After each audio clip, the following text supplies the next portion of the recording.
Welcome everyone. My name is Emily Mithner and I'm founder and president of NY Creative Interns, and we are a community that's dedicated to inspiring career optimism in young creatives, and we do that through hosting all sorts of online and offline events throughout the year, social and educational, to help you get one step closer to the career of your dreams, either through the people you meet or the things that you learn. We've been around since 2010, and since then we've thrown over 70 events for over 3,500 people, I believe we're up to now. And it's always nice to do these virtual events so we can interact and engage with folks who might not be so lucky as to actually be in New York City and come to our live events. So we've had people tune in from all over the world, which is really exciting.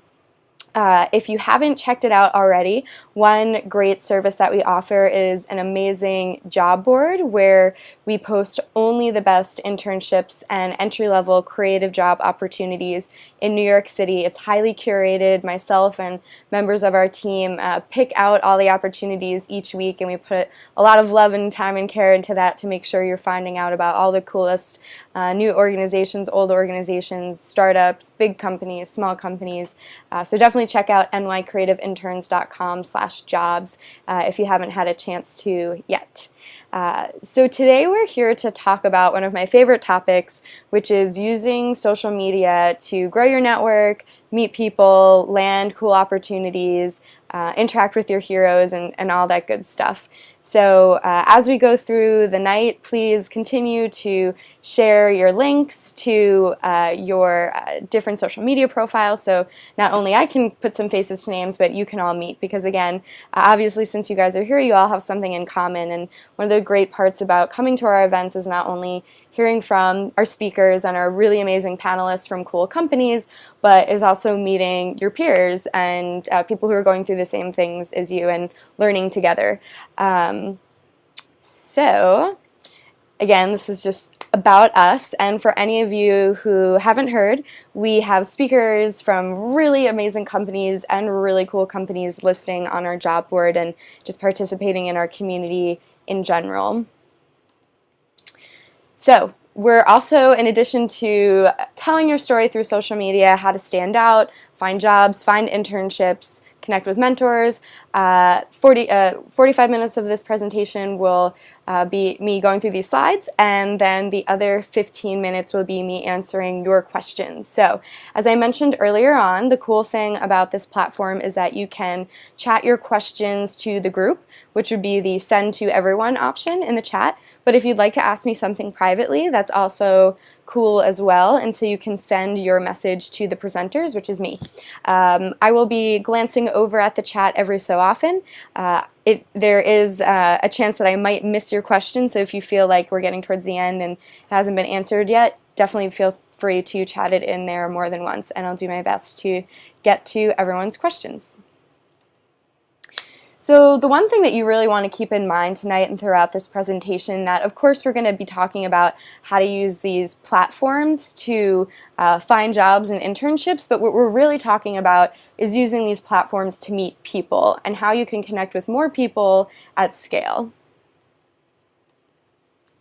So I always like to start by telling some of my favorite social media stories and how I've used different platforms to have some cool things happen in my life. And the last internship that I had during school, which was at Time Out New York magazine, and I just knew I wanted this internship so bad. I applied probably about a month before the deadline. I spent many hours in my school's career center getting resume and cover letter help, and I had a professor who knew how badly I wanted, and he said, you know, if you really want this, you should do something to stand out.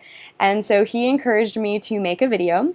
Now, I have no video editing skills, was not a video major, but I did have a Mac, and so I just used the Mac software to make a super simple video describing something extra that I didn't emphasize already in my cover letter, to talk about why I'd be a good fit and a good candidate for them.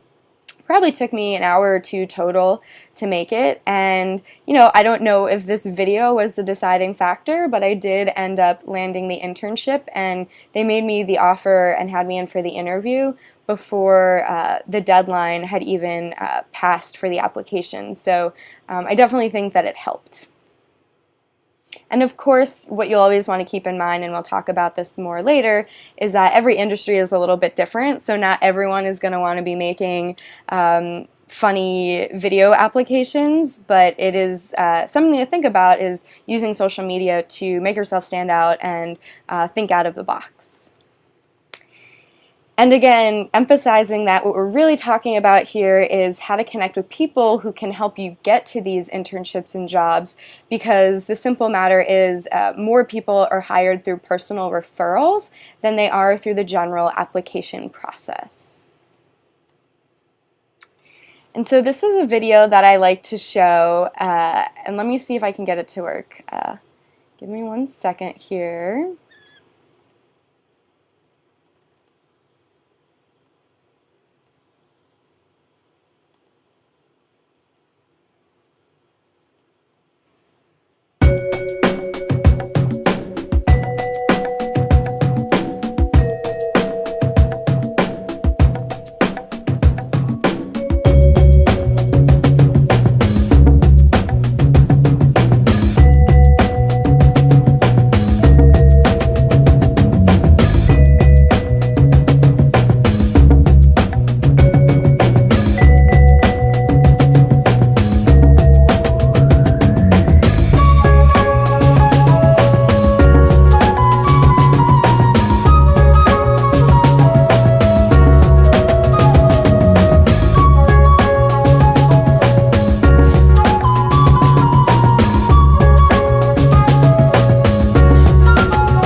Pretty cool, right?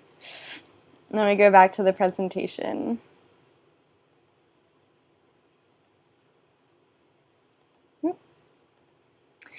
So what we're going to talk about tonight is some really simple, easy, quick, actionable things that you can go home and do right away to step up your social media presence. But I love to show that video because, again, I think it really shows how far out of the box and how creative you can get through using all these different online platforms and social media tools. And another cool story, which I'm excited to say, is I've shown this video in almost every talk I've given at schools and online, and we actually ended up having Alec Bronstein, who's the creator of this video, speak at our last Find and Follow Your Passion full-day conference. And the way we got him to speak is by sending him a simple email saying we were huge fans, we loved his work, and he ended up speaking on a panel called How I Got My Job, Tried, True, and Just Unbelievable. So that was very exciting for me personally, since I'm a huge fan. So first, to go over some general tips, you always want to assume that everyone can see everything. So of course, with every platform, there are various privacy settings, but because things often change and mistakes can be made, I think it's always safe to assume that if you don't want it to be public and seen by anybody, ranging from, your roommate to your boss to your best friend's grandmother, then you probably shouldn't post it. So keep it professional. Of course, you always want to know your industry, and so our focus is creatives, which gives you, I think, a little more room for play on these different platforms, but we'll talk more about kind of listening in to other people in your industry to have an idea of what's acceptable and what's not. And of course, the other thing is to keep it manageable. There are new tools popping up every minute, every day, and even someone like me who does this for a living can get really overwhelmed with having to upkeep 1,000,001 different social media networks. So what you really want to think about is, trying a lot of things. So giving everything a shot, but then trying to figure out what is actually the most helpful for you and what's adding the most value and what you're having fun with. Because you're not going to be able to maintain a profile on a network that you hate or you don't have any fun with. So, give everything a shot, but then, kind of try to narrow it down to the one or two where you have fun with and you think you can maintain over a long period of time. So just to give a personal example of why you need to always be thinking, what does this look like from the outside? So this was a profile picture that I've had in my profile picture albums for quite some time now, since 2008 or 2009, as you can see. So I'm sure you all know, I feel like most people, when they add someone on Facebook, they'll immediately go and look at the person's profile pictures. So one day, someone who was a coworker of mine had added me on Facebook, and I thought, let me just go through my profile pictures to see what they would be seeing. And all of a sudden, I realized that I had this picture there, and at the time being, I did not have the little description here. So it was just this picture with no description, which I'm sure to lots of people who had added me before I put that were very confused and perhaps a bit put off. And so the point here is to always check yourself every so often to make sure what your profile and posts and tweets look like out of context. So without this description, this photo is very out of context. So what I did was add a little blurb, and if you can't read it, it says, proud supporter of the Vagina Monologues, V-Day, a global activist movement to stop violence against women. So being a part of Vagina Monologues, which is what this shirt was from, was a big part of my life in college, and I'm really proud to be a part of it. So I didn't take it down, although if you're in maybe a more stuffy industry, maybe I would have, but I left it up because I think it shows, tells people a little bit about me, but I made sure now that there's some context around it so people aren't weirded out. So, of course, there are the big three social networks, and those are Facebook, which is definitely completely personal. And of course, I think every so often going through and again checking your photos, making sure there's nothing strange or offensive or anything like that. So if an employer does see your profile or a boss does end up friending you, nothing comes into question.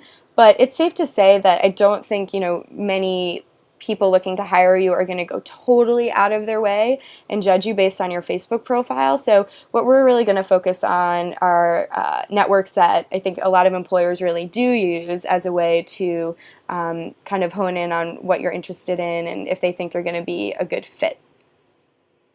So Twitter is probably my favorite social network, and the way I like to describe this is sort of an in-between of personal and professional, so in between Facebook and LinkedIn. And it's a really amazing way to connect with people who you may have never thought you could have connected with. CEOs at companies, big wigs, idols, maybe not, famous people like Kim Kardashian, but people are on Twitter because they want to connect with people, so should never be afraid to reach out. So I also like to describe this as sort of a 24-hour conference where people are sharing news and tips in their industry. And then, of course, there is LinkedIn, and LinkedIn is 100% professional, so you should not be sharing anything on LinkedIn that does not have to do with your industry, your career, or your professional life. And then we'll talk about this a little bit, but blogging is also a great way to get yourself out there and connect with mentors and get on the radar of potential employers. So the 4 topics we're going to cover today are following your interests, showcasing your aspirations, mastering events, and connecting with employers. So number 1 is following your interests. So if I was doing this in person, I'd ask for a show of hands, but how many of you have heard people say, well, I don't want to be on Twitter because I don't want to hear what people are eating for lunch, right? I think that's a big kind of common misconception about being on these platforms and using social media. If you don't want to hear or see what people are eating lunch, then unfollow the people who are sharing pictures of their lunch. The great thing about all these networks is that you have total control over the information that you're going to get by being on these networks. So every feed is just going to be a mashup of all the different people, companies, and brands that you're following. So you really want to take time and care to make sure that you're following good people, because they're essentially, infiltrating your life and your thinking. So do it carefully and don't feel like you have to follow everyone just to sort of make them happy. All social networks do not notify people when they are unfollowed, so that is one good thing to keep in mind. So in terms of trying to break into a certain industry and network with people in a certain industry, you want to figure out what are the industry standards. So what are the big brands, the big thought leaders, the email newsletter lists, and all those sort of things that you can add to your different feeds to make sure that you are getting the right information. And so when you go to these events and that sort of thing, you have things to talk about, and you know what the news is and what's the latest happening and all that sort of thing. So for instance, LinkedIn is putting a lot more work and effort into getting companies to build out their company pages. So just like brands and companies can have Facebook pages, they can now have company pages where they post news and updates, and you can learn more about them. So you can follow companies. So one simple, easy action item that I'd recommend you all do is, after this presentation, go through LinkedIn and think about all the companies that you would love to work for and follow them. And that will give you access to, what they're going through, what's on their plates when they're hiring. LinkedIn obviously is a place where lots of companies will post openings first. So it's a great way to get insider information and learn more about the people who work there and what they're up to. So of course I mentioned the big three, but I think it's also important to really take a look into your industry and see what's big there. So for instance, if you really want to get into the magazine world, Pinterest has blown up incredibly, also with not just magazines, but say fashion and food. Instagram is also a big place where a lot of fashion brands are. Obviously, a lot of photographers are on Instagram. YouTube is huge for the video world. Tumblr has a lot of niche audiences, editorial, crafts, DIY. So it's also worth checking out, what the other big networks are in particular industries, and potentially putting some more effort there, or some effort there, if there are a lot of people who are already using those platforms who you can connect with. Oop. So one thing to keep in mind is to really follow other people in the industry, again, who are thought leaders, and sort of take a lead from them to see what the etiquette is, not just for the particular platform, but for the industry. So here's two examples of very different profiles, and I'm not sure if you can read this, but in the upper left-hand corner, I have some tweets from Steve Case.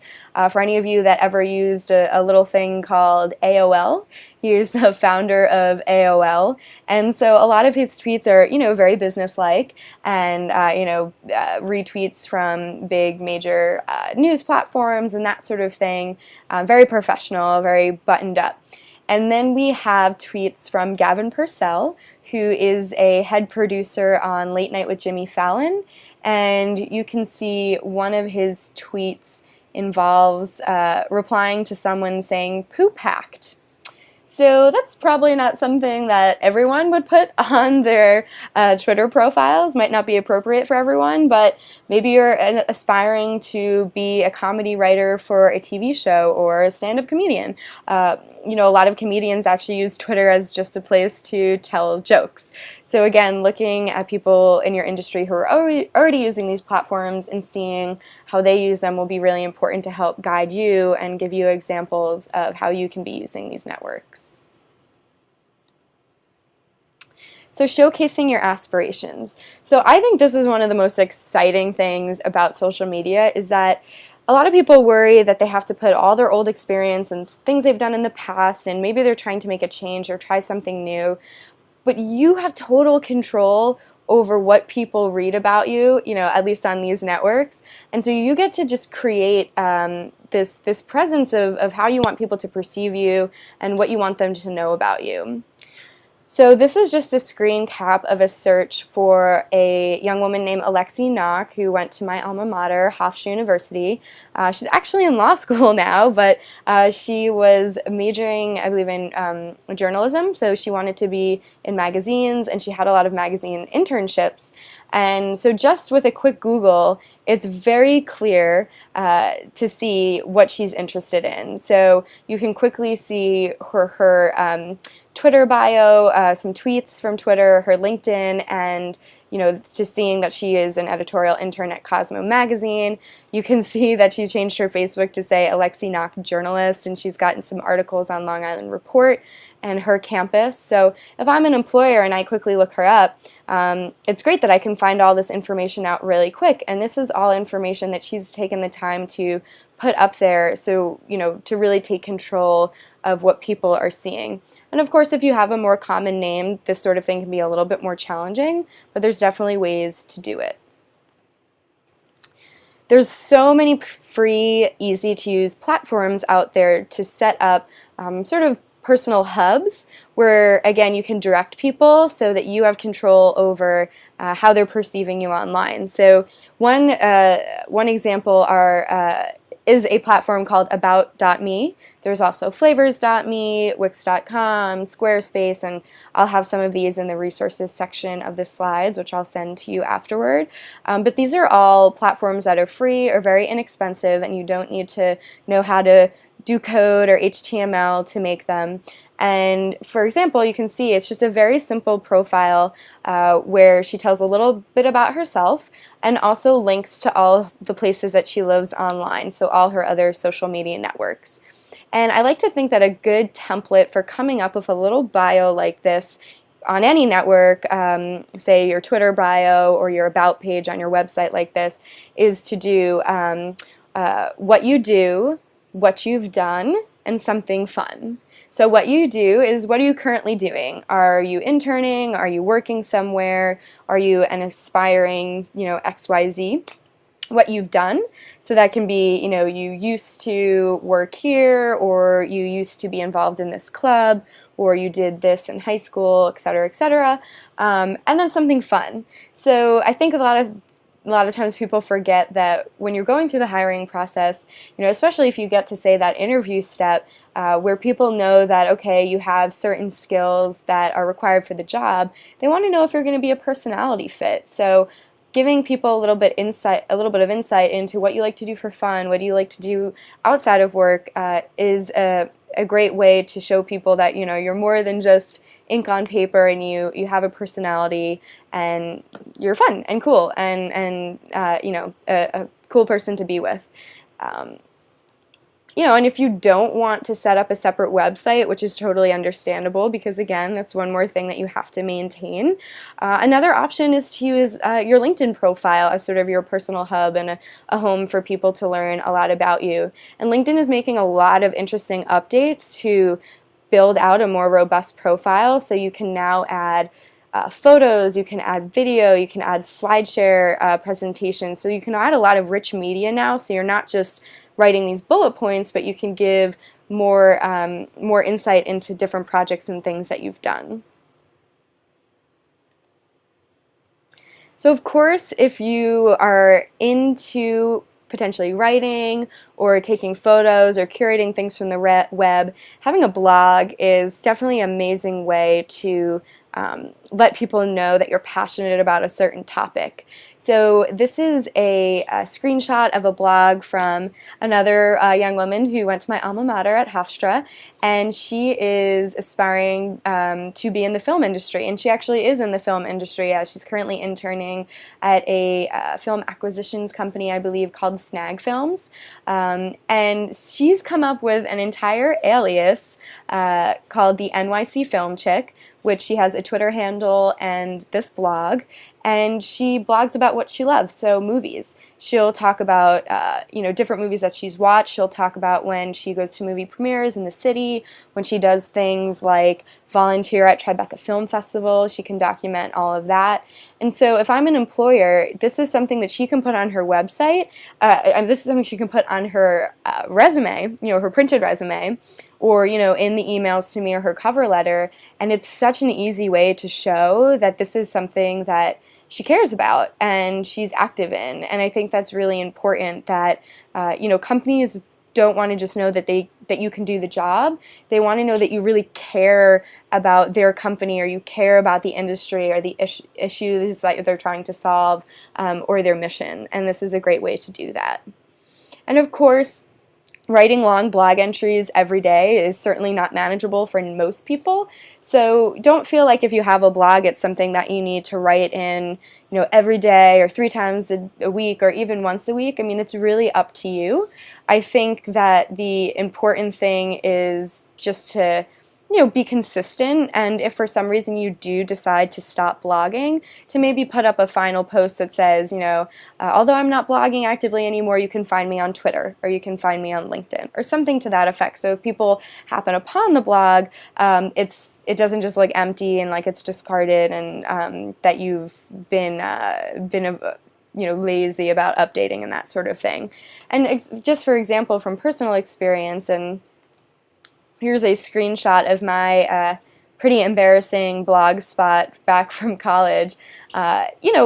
These networks too, you're going to change, your schedules are going to change, your priorities are going to change. So, once you start building up your profile on a certain platform, at some point you might decide that it's not super valuable for you anymore. So for instance, when I first graduated from college and I was unemployed and job hunting, I made myself a goal to blog 3 times a week. So I was blogging about events that I was attending and the industry news, articles I was reading, and I kept it up for maybe a month or 2, and then I got a job and I started building New York Creative Interns, and I couldn't keep up. And what I found was, for me, being on Twitter was way easier, way more manageable. I was able to interact with people and meet people in cool, unique ways. And so now I probably update my blog maybe once or twice a month.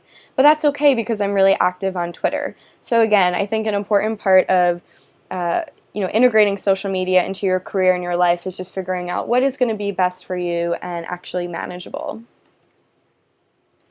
So of course, myself and New York Creative Interns, we are big believers in the power of events.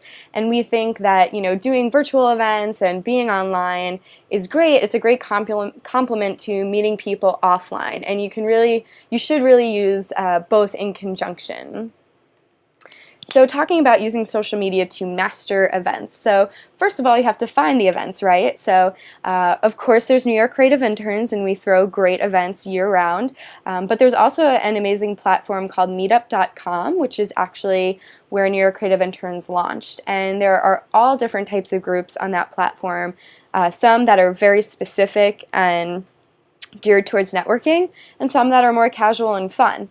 And an important thing to keep in mind is that you don't only have to go to strictly networking events to meet interesting people who could lead you to your next opportunity. I think it's important to think about what type of people go to certain type of events. So if you're looking to break into publishing, maybe joining a book club. If you want to break into the art world or the museum world, maybe you go to sketching groups, sketchathons, art gallery tours, and that sort of thing. So it doesn't always have to be buttoned up networking. Of course, our events aren't buttoned up. We make them fun and casual for you guys, but I think you know what I mean.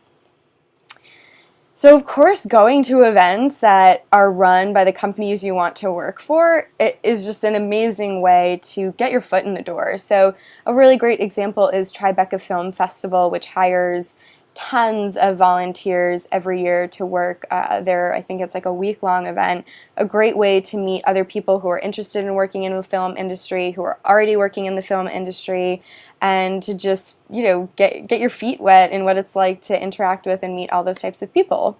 There's also a lot of companies that produce conferences related to what they do. So for instance, Lucky Magazine has a conference for fashion bloggers once a year. And a lot of these events, maybe they're pricey or expensive to attend, but offering to volunteer at them is often a great way to get in for free. So the other great thing about all these events now, and especially the events that we throw, is that it's very easy to find out who's going to be there, and that ranges from, not just the speakers and sort of the featured guests, but also, your fellow attendees. And so what we really encourage is doing your research. So figuring out who's going to be at these events and maybe touching base with them ahead of time so that when you get there, you're already a familiar face because they've seen your profile picture on, one of these platforms. So for instance, this is a screenshot of our conference website when we do that event. We do that event once a semester, but we put all our speakers' information, Twitter and LinkedIn's, easily on the event page so people can do things like this, tweet at speakers ahead of time and say, I'm excited to meet, John Doe at the Fine Passion Conference, can't wait to see you there. And of course, making sure if you're tweeting at someone, you're doing it in a polite way. And also, of course, not everyone is on Twitter, so maybe you reach out to them on LinkedIn, sending a customized message saying, I saw you'll be speaking at this event. I'm going to be there, and I'd love to chat with you briefly. And it's a great way to follow up with people after events.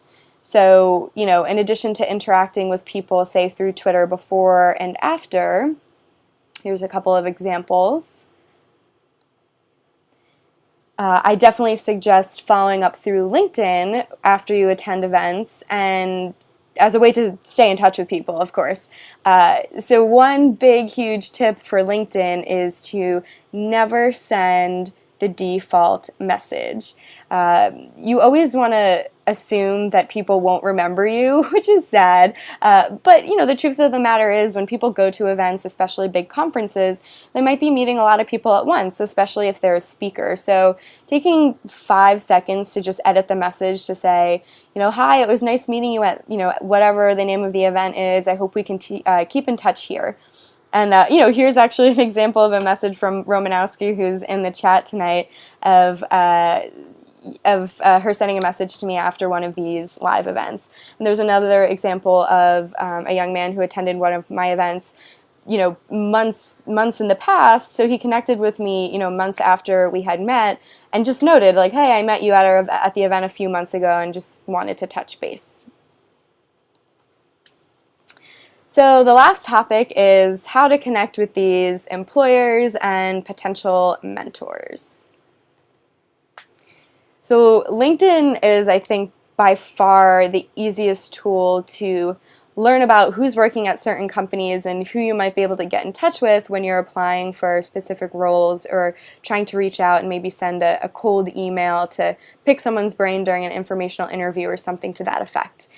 So this is a sample advanced search on LinkedIn, which you all have access to with your free LinkedIn accounts, where you can just type in the name of a company and it will show you all the people who work there who are on LinkedIn in order of how you're connected with them.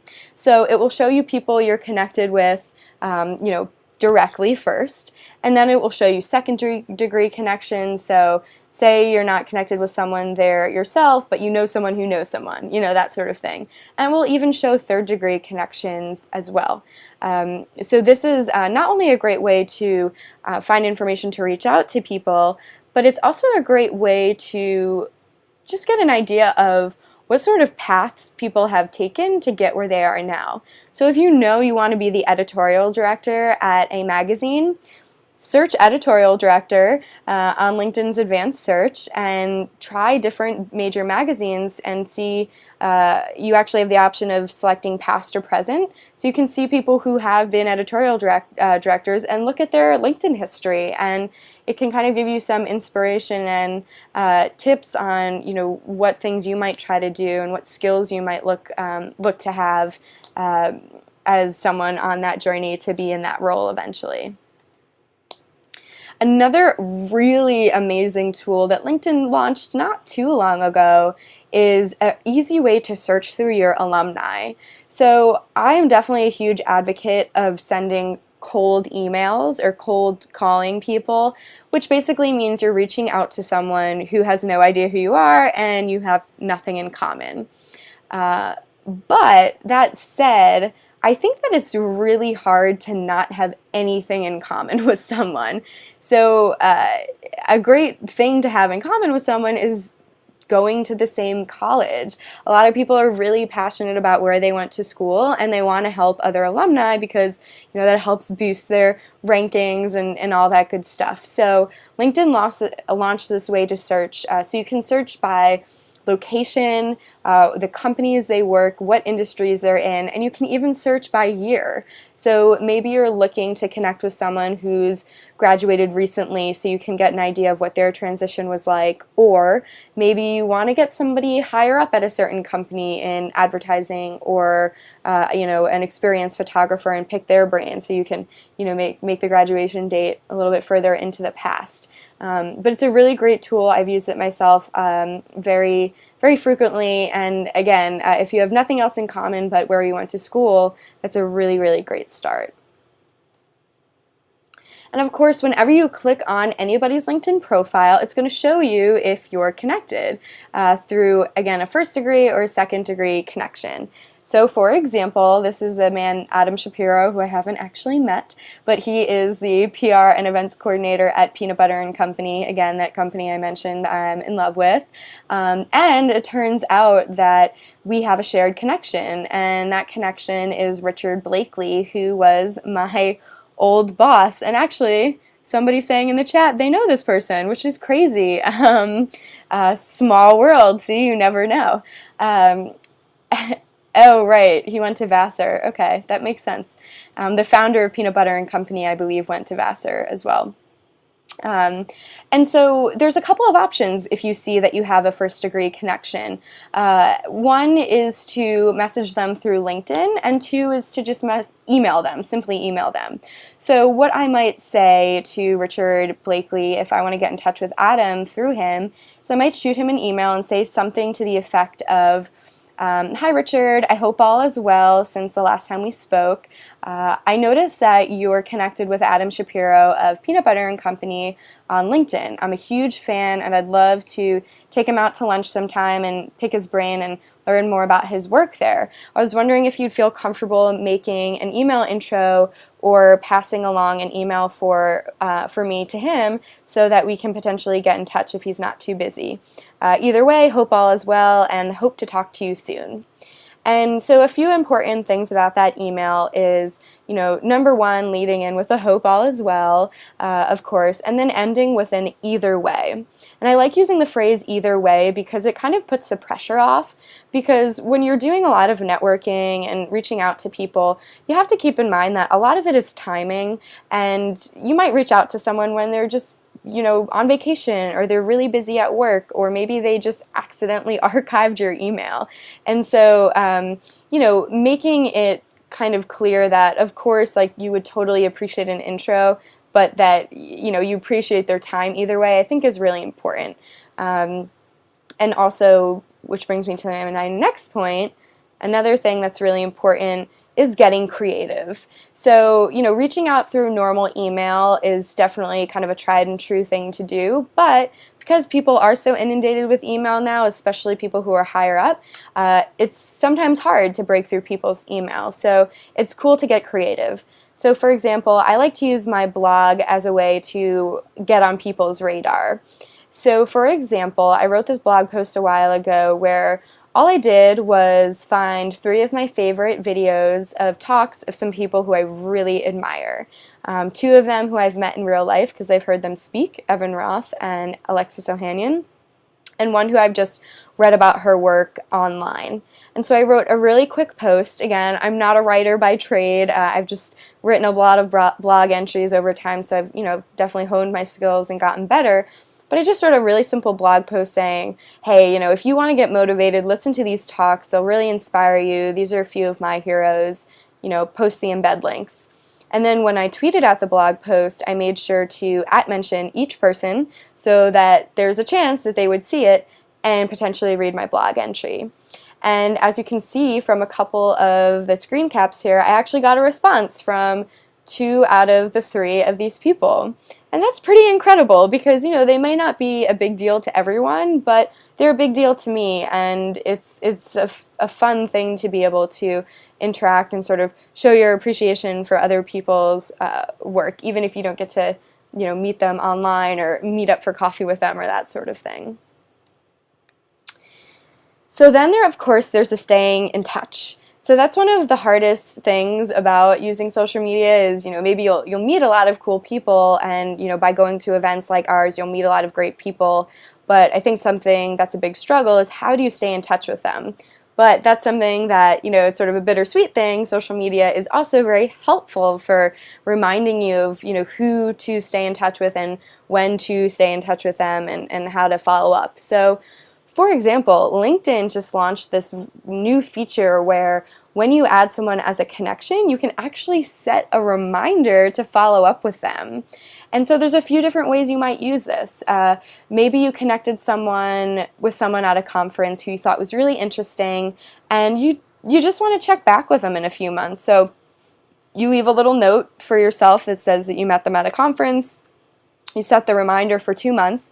And in 2 months, you check back on that person's Twitter account, see what they've sort of posted lately. Maybe they posted an interesting article, and you shoot them a quick email and say, hey, we met a couple of months ago, just wanted to see how things are going. Thought maybe we can meet up for coffee to, chat sometime. Something like that. Maybe you want to set a reminder to touch base with an old boss or some old coworkers from a past internship or something like that. So you can use this cool new LinkedIn tool, or you can just integrate these follow-ups and reminders into whatever you like to use as your to-do list. So maybe that's a Google Calendar reminder, maybe that's a plain old notebook, whatever works for you. But the other thing you might want to use these follow-up reminders for is when you do reach out to someone, because again, so much of it is timing, and you might send an email and not hear back in 2 weeks, and that might not mean that they don't want to meet up with you or they haven't read your application. They just might have been busy at that point. And I think a lot of people actually appreciate follow-ups. And that could be as simple as replying to the email you sent saying, hey, hope all is well. I just wanted to be sure that you got this email. So again, following up is totally key, and probably about 75% of maintaining these connections and making these connections is about follow-up and follow-through. So that's the end of the formal presentation. So we have time for Q&A. So I think some of you might have chatted some questions in during the presentation. If you wouldn't mind chatting them to me again, just as so I can see them easily and don't have to browse through again. But I'd love for you all to set up a goal for the next month. And I think with any goal, it's important to make it challenging, but also realistic, but also quantifiable. So some examples of goals could be to experiment with one new platform by posting once a week, to send 2 cold emails to a couple of heroes, to add 20 new connections on LinkedIn, or to post, once a day for a week on Twitter, something like that, where it's you think it's manageable for you and will help you sort of take a next step with stepping up your online presence. And so with that, we'd love to see those of you who are local at some of our real life events so you can actually put all these tips to use. So we have actually our first real life summer event coming up this Thursday, so in 2 days, at a really cool place called the Wix Lounge, and our speaker is a woman named Zoe Fox, who works at Mashable as their content coordinator, and she was actually their first ever intern to full-time hire. So we'll hear from her about her story, moving from Boston to New York, and how she's adjusted to life in the big city. And we also have a really exciting event coming up on July 31st, and it's the first event of this type that we've done. It's called our Summer Opportunity Mixer, and it's essentially our fun, better version of a career fair. So we're going to have tons of reps from top New York City companies, from big companies to startups to nonprofits. We've already confirmed AOL, Time Inc., which has tons of cool magazines and properties, and also Gawker, Gawker Media, which has also Jezebel, IO9, and a bunch of other cool blogs. And I actually interned there myself after graduation, so it's kind of cool that they're going to be coming to our event. But we'll be announcing a lot more companies, and again, that will be an amazing event where you can really put a lot of these tools and tips into action before and afterward.